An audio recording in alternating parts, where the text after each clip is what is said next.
So I did a series of YouTube shorts on how we can get caught in a loop as parents who want to create a different kind of childhood experience for our children than the one that we had.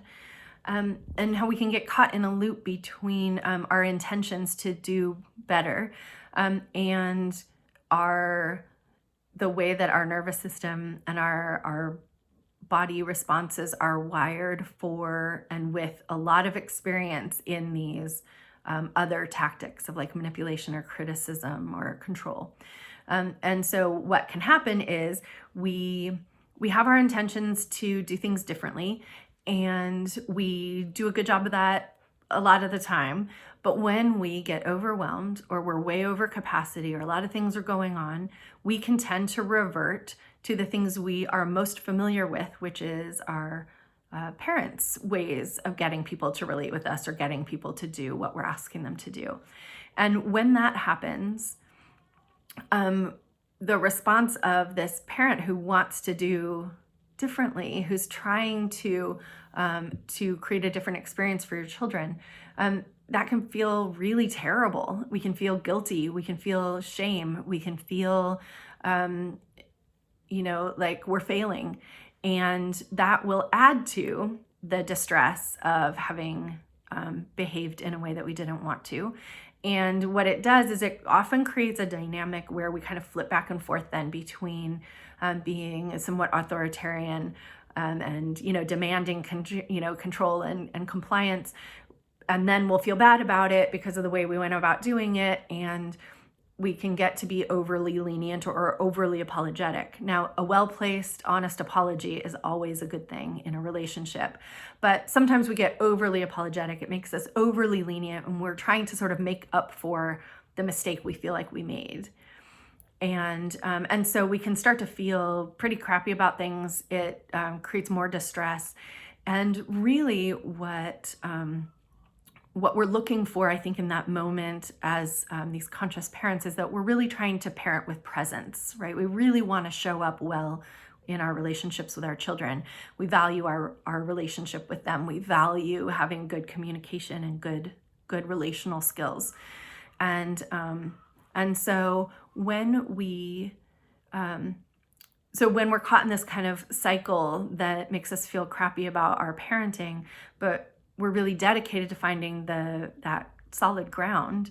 One of the things that's a big helper is to be able to pause. So it goes against everything we're feeling in that moment, right? We're wanting to get over this like shame and fear of it, or this sense of failure and all this, and we're really wanting to just move past it as fast as we can. But really, in cultivating the presence, the best ally is to pause, to slow down, to take a breath, and to be with ourselves and our own distress, as well as being with our children.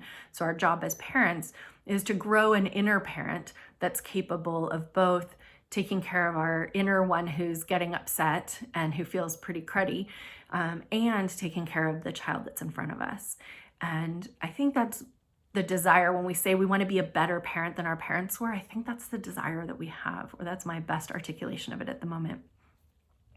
So, but if we're caught in this loop between being, using these old tactics and then feeling crappy about it and then overcompensating for it, we're set in a cycle that actually feels really unstable to the person that's with us, right? Our children. It feels like we're flip-flopping between being really demanding and then really lenient, and there's kind of no place to land. And there's a truth in there, is that as we are creating a vision of who we want to be and we're leaving behind old strategies, there is sort of a wobbly place.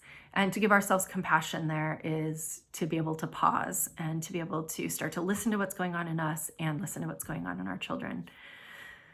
So I think a lot of that comes from a lack of acknowledgement in sort of parenting conversations that we are deeply affected by our childhood experience, even when we're adults. And so as adults, our limits on parenting really come from these unhealed or untended childhood experiences. And so in a lot of ways, I think conscious parents start to feel like they're growing up with their children as they're tending to these. And that orientation, that action really starts to cultivate a broader and broader presence, a broader and broader solid ground to be parenting from. And it allows a relationship to grow and change and morph as the children and their development kind of move forward. And it gives such a great likelihood that relationships with our children when they're adults will still be based in this solid ground. And so they will still be fruitful, meaningful, and close relationships. If this sounds like it makes sense to you and you want some help in this area, you can check out my website at landscapeofmothers.com, and I have a mentoring tab there, and it describes what working with me is like. Thanks.